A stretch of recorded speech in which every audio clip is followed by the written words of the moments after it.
Primadona sekolah berat badannya tiba-tiba naik 40 kg hanya dalam waktu sebulan. Bahkan prestasi belajarnya yang membanggakan anjlok dari peringkat pertama ke peringkat terakhir di sekolah.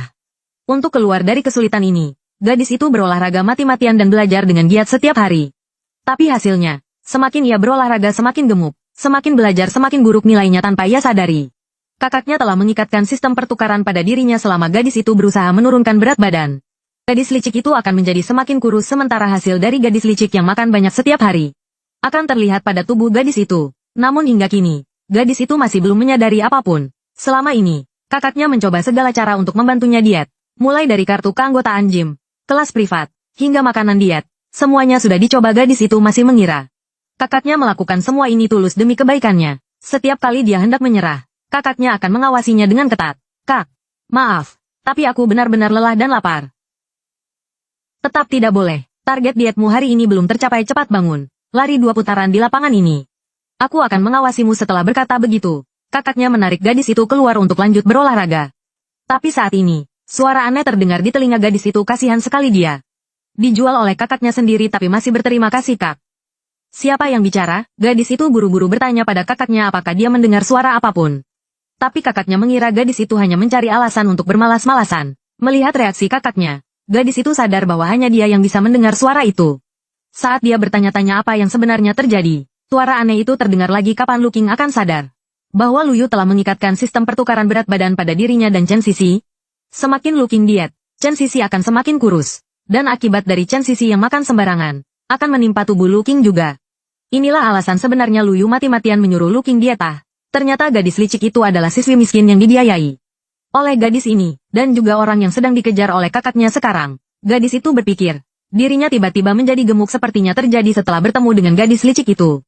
Sementara gadis licik itu setiap hari makan sembarangan bersama kakaknya, tapi tubuhnya malah semakin bagus. Ini membuat gadis itu yakin bahwa semua yang dikatakan suara tadi adalah benar. Saat dia bersiap untuk memberitahu kakaknya dengan tegas bahwa dia tidak akan diet lagi, teman masa kecilnya tiba-tiba datang menghampirinya. Teman masa kecil itu adalah orang yang selalu disukai si gadis. Meskipun gadis itu sekarang sudah gemuk, teman masa kecilnya tidak merasa jijik sedikit pun. Dia langsung berkata bahwa dirinya telah mengunduh CT terbaru untuk membantu gadis itu merebut kembali tahta peringkat pertama. Tapi saat gadis itu bersiap untuk pergi bersama teman masa kecilnya, dia kembali mendengar suara itu. Jiang Nian juga bukan orang baik. Dia juga mengikatkan sistem belajar pada Lu Qing. Selama Lu Qing belajar semakin giat, nilai Sisi akan semakin bagus. Saat itulah gadis itu mengerti, ternyata semua ini adalah perbuatan mereka. Padahal keduanya adalah orang yang telah menerima kebaikannya. Yang satu adalah anak yatim piatu yang diadopsi oleh orang tuanya dan hidup mewah karena dia menginginkan seorang kakak. Yang satu lagi adalah teman masa kecilnya yang keluarganya dibantu oleh orang tua si gadis saat bangkrut. Tak disangka, keduanya sekarang mencelakai dirinya demi seorang gadis licik. Gadis itu memutuskan, bagaimanapun juga dia tidak bisa membiarkan keinginan mereka terus terwujud. Ayo, ikut aku lari. Aku sudah memikirkannya baik-baik. Toh, sekeras apapun aku diet, aku tidak bisa kurus.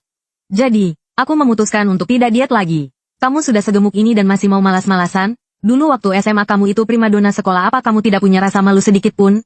Memangnya kenapa kalau aku tidak mau diet? Ayah dan ibuku saja tidak mempermasalahkannya. Kamu hanya kakak angkatku, tidak usah ikut campur. Sudah Lu Yu. Qing tidak mau diet. Biarkan dia istirahat saja. Sebentar lagi ada ujian gabungan sekota untuk sementara. Memindahkan waktu ke belajar juga tidak apa-apa. Setelah itu, teman masa kecilnya bersiap membawa gadis itu pulang untuk belajar. Tapi menghadapi ajakan antusias teman masa kecilnya, gadis itu hanya tersenyum sinis. Lalu dia pergi begitu saja tanpa menoleh ke belakang. Namun, baru saja dia sampai di kelas, dia mendengar beberapa antek-antek gadis licik itu sedang membicarakannya. Dan gadis licik itu malah menghampirinya dan bertanya kabar dengan kata-kata manis yang pura-pura peduli.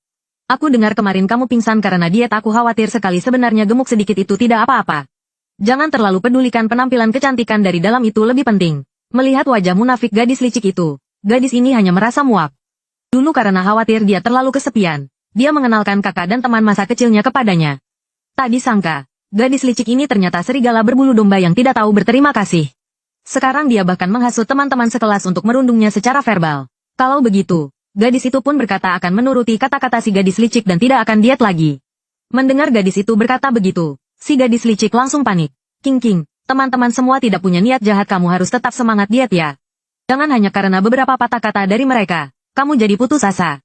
Benar saja, selama aku bersikap pasrah, Chen Sisi pasti tidak akan tinggal diam. Lalu, gadis itu memulai mode pasrahnya. Tidak hanya mulai bermain game di kelas, dia bahkan tidak berhenti makan camilan. Melihat itu, gadis licik benar-benar tidak bisa tinggal diam. Sudah 100 kilogram lebih kamu masih makan? Kamu benar-benar tidak berniat mengejar pelatih lagi? Aku dan pelatih tidak punya hubungan apa-apa, kenapa aku harus diet karenanya? Bagaimana dengan belajarmu? Sebentar lagi ujian gabungan. Persaingannya sangat ketat. Mau tidak? Toh, sekeras apapun aku belajar, nilaiku tetap paling bawah, kenapa aku harus menyusahkan diriku sendiri? Paling-paling setelah lulus nanti, aku pulang untuk mewarisi bisnis keluarga. Luar biasa. Saat ini, guru memperhatikan keduanya yang sedang berbisik-bisik di belakang. Lalu guru memanggil nama gadis itu dan si gadis licik untuk mengerjakan soal di papan tulis. Kalau tidak bisa mengerjakannya, maka harus keluar untuk berdiri dihukum. Tapi gadis itu terkejut saat menyadari bahwa soal ini, yang kemarin bahkan tidak ia mengerti pertanyaannya. Sekarang tiba-tiba seolah otaknya tercerahkan dan tahu cara mengerjakannya. Ini membuat gadis itu sadar. Sepertinya jika dia bersikap pasrah, sistem pertukaran di tubuhnya akan nonaktif. Benar saja. Gadis licik yang tadinya mendapatkan kemampuan belajar si gadis. Saat menghadapi soal ini, ternyata sama sekali tidak tahu bagaimana cara menyelesaikannya. Begitulah, gadis itu dengan lancar maju dan menuliskan jawabannya. Sementara si gadis licik yang tidak bisa mengerjakan soal, hanya bisa keluar untuk berdiri dihukum dengan wajah penuh kekesalan. Setelah kejadian ini, gadis itu semakin mantap dengan keputusannya untuk bersikap pasrah. Maka, setelah pulang ke rumah, dia menyuruh pelayan untuk menyingkirkan makanan diet di meja makan dan meminta agar setiap kali makan, disiapkan porsi untuk 10 orang untuknya, dan harus jenis makanan yang tinggi minyak dan kalori. Dan semua kelas privat yang diatur oleh kakak angkatnya juga dibatalkan semua. Tapi, Nona, kalau Tuan Muda tahu, dia akan marah. Ibuku mempekerjakanmu untuk merawatku, bukan untuk menyiksaku bersama Luyu. Kalau kamu bahkan tidak bisa menuruti perintah, aku tidak keberatan meminta ibuku untuk menggantimu dengan pengasuh lain. Jangan, Nona, saya salah. Saya akan segera menyiapkan makan malam. Nian, bagaimana Sisi dan Luking bisa menghilang selama seminggu? Sisi pergi bermain, kesannya dia bahkan mengirimiku foto beberapa tahun yang lalu. Tapi hari ini ujian gabungan, dia pasti akan datang. Adapun Luking, si jelek itu, dia mungkin malu untuk datang ke sekolah. Lihat, itu Luking. Luking datang. Benar, itu dia. Kenapa dia jadi lebih gemuk lagi? Kalau aku segemuk dia, lebih baik aku bersembunyi di rumah dan tidak keluar. Kenapa dia duduk di kursi Sisi? Hei, ini kursi Sisi, kembali ke kursimu sendiri. Hei, babi gendut, apa kamu tidak dengar aku bicara denganmu? Sebentar lagi Senior Du dan Senior Jiang akan datang. Kalau kamu tidak pergi sekarang, nanti setelah mereka datang, lihat saja akibatnya. Luking, apa yang kamu lakukan di kursi Sisi?